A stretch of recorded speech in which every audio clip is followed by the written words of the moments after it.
тез әрі оңай дайындалатын салат іздеп жүрсеңіз, онда кеттік. Керекті заттарға капуста, нәрленің сосискасы, сыр, өз қалауыңыз бойынша, және де қияр 3 штук, одан кейін укроп, петрушка, кинза, одан кейін майонез қажет болады. Барлық заттарымызды осы видеодағыдай етіп турап шығамыз. Егер үйде банкада горох немесе кукуруз болса, салатқа қосып жесеңіздер болады.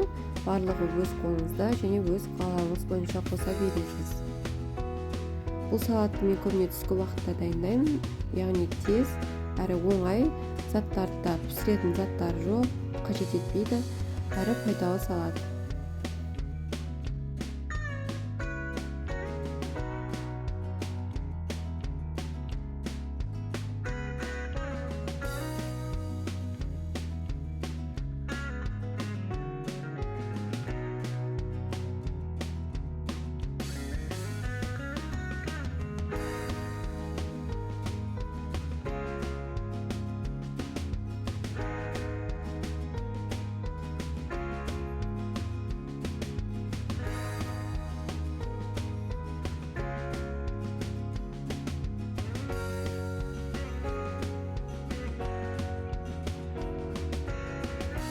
Капустамызды осылай майдалап турап алып, бөлек ыдысқа турап, одан кейін тұз сеуіп, кішкене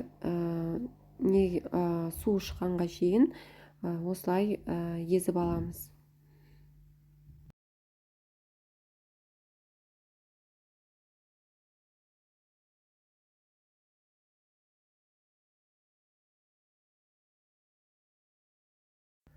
Міне майонезімізді соңында араластырып аламыз. 10 минутта салатымыз дайын болып шықты.